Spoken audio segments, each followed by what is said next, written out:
Hello students, welcome here to Bende Education Science and Mathematics Tutorials. आपण शिकतोय science आणि mathematics आमच्या channel वरती. इथे तुम्हाला 10th चे जेवढे लेसन्स आपले अपलोड करून झालेले आहेत त्याची प्लेलिस्ट आपल्याला इथे दाखवण्यात आलेली आहे. These are number of videos of that lesson. Okay, तर चॅनलला सबस्क्राईब करा, बेल आयकॉनचं बटन दाबा आणि व्हिडिओ आवडला तर लाईक आणि शेअर करायला विसरू नका. आपण या चॅनलवर अतिशय साध्या आणि सोप्या पद्धतीने सायन्स आणि मॅथमॅटिक्स शिकवत असतो. चला तर मग सुरू करूया आजच्या व्हिडिओला सुरुवात करूया. आपण शिकूया युनिट्स ऑफ हीट. यापूर्वीचा जो सिलेबस आहे तो मी आधीच्या 4 पार्ट्स मध्ये कव्हर केलेला आहे. या पार्ट मध्ये आपण युनिट ऑफ हीट आणि स्पेसिफिक हीट कॅपॅसिटी आपण शिकतोय. तर आता बघूया आपण units of heat. Units of heat आहेत. युनिट कशाला म्हणतात स्टुडंट्स? पण युनिट म्हणजे ज्यामध्ये एखादी क्वांटिटी मोजली जाते, एखादी गोष्ट मोजली जाते त्याला त्याचं युनिट असं म्हणतात. तर युनिट्स ऑफ हीट, हीटचे युनिट आहे. म्हणजे हीट कशामध्ये मोजली जाते तर joule is SI unit and calorie is it CGS unit. Joule हे त्याचं एसआय युनिट आहे आणि कॅलरी हे सीजीएस युनिट आहे. आता बघा, जूल हे जे युनिट आहे हे एनर्जीचं युनिट आहे आणि heat is a form of energy. So joule is SI unit and calorie is CGS unit. Amount of heat necessary to raise the temperature of 1 gram of water by 1 degree Celsius from 14.5 to 15.5 degree Celsius, it is called as 1 calorie heat.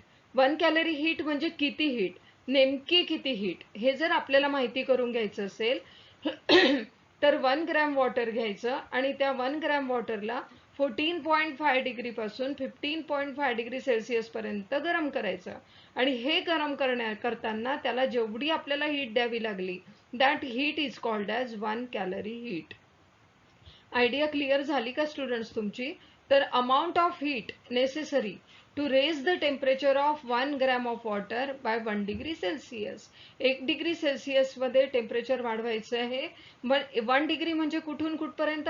तर 14.5 पासून 15.5 पर्यंत. It is called as 1 calorie heat. आणि amount of heat necessary to raise the temperature of 1 kilogram of water by 1 degree Celsius from 14.5 to 15.5 degree Celsius, it is called as 1 kilocalorie heat. या ठिकाणी तुम्हाला calorie दिलेला आहे आणि या ठिकाणी kilo calorie दिलाय. डिफरन्स किती आहे काय आहे बघा. यामध्ये इथे 1 ग्रॅम वॉटर घ्यायचं आहे, इथे 1 किलोग्रॅम वॉटर घ्यायचं आहे. ओके, 1 किलोग्रॅम वॉटरचं टेम्परेचर 1 डिग्री सेल्सिअसनी तुम्ही रेज कराल तर 1 किलो कॅलरी त्याला हीट म्हटलं जाईल आणि 1 ग्रॅम वॉटरचं रेज करत असू आपण तर त्याला 1 कॅलरी हीट म्हणतात. ठीक आहे ना? आणि या दोघांमध्ये काय रिलेशनशिप आहे तर 1 kilo calorie is equal to 1000 calorie. Okay, 1 kilo calorie is equal to 1000 calorie. पुढे बघूया. Always remember. मग बघा, 14.5 to 15.5 degree Celsius temperature range का करायचं ते या ठिकाणी दिलेलं आहे की जर तुम्ही दुसऱ्या ठिकाणचं टेम्परेचर रेज कराल, दुसरी टेम्परेचर रेंज जर तुम्ही घ्याल टेम्परेचर इन्क्रीज करण्याकरता तर हीट मध्ये थोडासा फरक पडत असतो. If we heat 1 kg of water by 1 degree Celsius in different temperature range than 14.5 to 15.5, the amount of heat required will be slightly different. लक्षात ठेवाल हे, amount of heat required will be slightly different. जर आपण temperature range बदलली तर amount of heat required जे आहे ती त्यामध्ये स्लाइटली चेंज होतो. It is therefore essential to define a specific temperature range while defining the unit of heat. Specific temperature range आपल्याला द्यावी लागेल कारण हीटमध्ये, अमाउंट ऑफ हीटमध्ये फरक व्हायला नको. सो 14.5 डिग्री टू 15.5 डिग्री ही टेम्परेचर रेंज नेहमीसाठी लक्षात ठेवा. तुम्हाला fill in the blanks true or false मध्ये हे विचारतात किंवा गिव्ह रिझन मध्ये तुम्हाला सायंटिफिक रिझन द्यावं लागतं की हीच टेम्परेचर रेंज का घ्यावी, तर त्याचं हे आन्सर द्यावं लागेल तुम्हाला. Amount of heat required will be slightly different if we take different temperature range. Okay, calorie and joule are related by the following relation. 1 calorie is equal to 4.18 joule. हे जे या ठिकाणी तुम्हाला कन्वर्शन दिलेलं आहे हे कन्वर्शन आपल्याला problem solve करत असताना खूप उपयोगाचं असतं, म्हणून हे पक्क लर्न करून ठेवा. 1 calorie is equal to 4.18 joule. Okay, समजलं असेल तुम्हाला आता की युनिट ऑफ हीट काय आहे. किती टेम्परेचर रेंजमध्ये घ्यायचं स्टुडंट्स? तर 14.5 टू 15.5 डिग्री सेल्सिअस. पक्क लक्षात ठेवाले. ठीक आहे, पुढे बघूया. पुढे आपल्याला शिकायचं आहे specific heat capacity. Specific heat capacity म्हणजे काय हे शिकत असताना आपल्याला अगोदर एक एक्सपेरिमेंट करायचं आहे. त्या एक्सपेरिमेंटसाठी आपल्याला a tray with thick layer of wax, एक ट्रे घ्यायचा आहे, त्यामध्ये थिक लेअर टाकलेली आहे वॅक्सची, solid spheres of iron, lead and copper of the equal mass. 3 solid sphere घेतले आहेत. सॉलिड स्पियर कशाला म्हणतात? म्हणजे जे भरीव स्पियर आहे, पोकळ नाही आहे. स्पियर म्हणजे गोल, बॉल सारखा गोल, पण तो आतून भरीव असलेला. तर असेच आपल्याला स्पियर्स घ्यायचे आहे ज्याचा मास इक्वल आहे. Burner or spirit lamp, then large beaker, हे सगळं आपल्याला घ्यायचं आहे. या ठिकाणी काय भरून ठेवलेलं आहे? वॅक्स भरून ठेवलेलं आहे. याच्या आतमध्ये काय टाकलं? हे स्पियर्स टाकले, सॉलिड स्पियर. कशाचे सॉलिड स्पियर्स टाकले? तर आयर्न, कॉपर आणि लीडचे. पण हे टाकण्यापूर्वी काय करायचंय त्या 3 स्पियर्सला? Take 3 spheres of iron, copper and lead of equal mass. Put all the 3 spears in the boiling water in the beaker for some time. एका बीकर मध्ये बॉइलिंग वॉटर घ्यायचं आहे.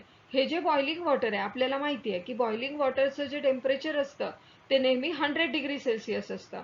म्हणजे आपण जर त्यामध्ये हे छोटे छोटे स्पियर्स टाकू तर त्या स्पियरचं सुद्धा टेम्परेचर 100 डिग्री सेल्सिअस होईल.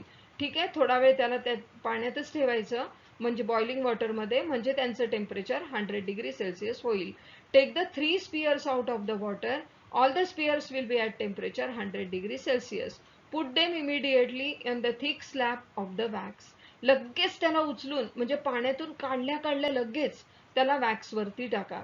आणि वॅक्स वरती टाकल्यानंतर तुम्हाला note the depth that each of the sphere goes in to the wax.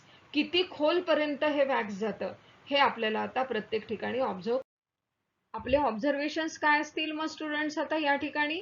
की आयर्नचा जो स्पियर होता तो आयर्नच्या स्पियरनी थोडा जास्त डेप्थ, म्हणजे खोलपर्यंत गेला, त्यानंतर कॉपर आणि त्यानंतर लीड.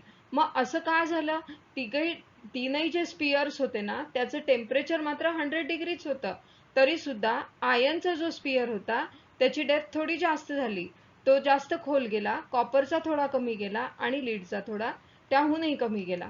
मग असं होतं, याचं कारण हे असतं की ज्यांनी जेवढी हीट ॲब्झॉर्ब केली, ओके, 3 स्पियर्स ज्यावेळेला आपण बॉइलिंग वॉटरमध्ये टाकले त्यावेळेला आयर्नच्या स्पियरनी मॅक्झिमम हीट ॲब्झॉर्ब केली, कॉपरच्यानी त्यापेक्षा थोडी कमी आणि लीडनी त्यापेक्षा थोडी कमी. म्हणजे हीट कमी जास्त ॲब्झॉर्ब केली. टेम्परेचर मात्र सगळ्यांचं 100 डिग्रीच झालं, पण हीट ॲब्झॉर्ब करण्याची जी कॅपॅसिटी होती ती कॅपॅसिटी मात्र आयर्ननी जास्त हीट ॲब्झॉर्ब केली, कॉपरनी थोडी कमी आणि लीडनी थोडी कमी. आणि यांनी जेवढी हीट ॲब्झॉर्ब केली तेवढी हीट त्यांच्याकडे होती आणि तेवढीच हीट त्यांनी वॅक्सला दिली. मग वॅक्सला जे आपल्याकडे असेल तेच आपण देऊ ना, त्यामुळे त्यांनी जेवढी हीट त्यांच्याकडे होती ती हीट त्यांनी दिली. आणि ती हीट देत असताना मग आयर्न जास्त हीट देऊ शकला, कॉपर त्याहून कमी आणि लीड त्याहून कमी. आणि म्हणून आयर्नची डेप्थ जी आहे त्या स्पियरची ती या ठिकाणी जास्त झाली. समजतंय तुम्हाला? यावरून काय लक्षात येतं आपल्या? की वेगळे वेगळे मेटल्स जे आहेत किंवा वेगळे वेगळे सबस्टन्सेस जे आहेत ते सेम टेम्परेचर जरी असलं त्याचं, तरी सुद्धा त्याची हीट ॲब्झॉर्ब करण्याची कॅपॅसिटी वेगळी वेगळी असते. ठीक आहे, ही जी हीट ॲब्झॉर्ब करण्याची कॅपॅसिटी आहे त्याची, त्यालाच आपण स्पेसिफिक हीट कॅपॅसिटी असं म्हणतो. समजलं असेल आता तुम्हाला की स्पेसिफिक हीट कॅपॅसिटी काय आहे. ठीक आहे, पुढे बघूया. मग स्पेसिफिक हीट कॅपॅसिटी म्हणजे काय? The amount of heat required to raise the temperature of unit mass of object by 1 degree Celsius is called as specific heat of that substance. या ठिकाणी तुम्हाला मी स्पेसिफिक हीटची डेफिनेशन दिली आहे. The amount of heat required to raise the temperature of unit mass of an object by 1 degree Celsius is called as specific heat of that substance. एखाद्या सबस्टन्सचं temperature तुम्हाला 1 डिग्री सेल्सिअसनी वाढवायचं असेल तर तुम्हाला त्याला जेवढी हीट द्यावी लागत असेल त्याला त्याची स्पेसिफिक हीट असं म्हणतात. एक गोष्ट लक्षात ठेवा, प्रत्येक सबस्टन्सची स्वतःची स्पेसिफिक हीट कॅपॅसिटी वेगळी वेगळी असते.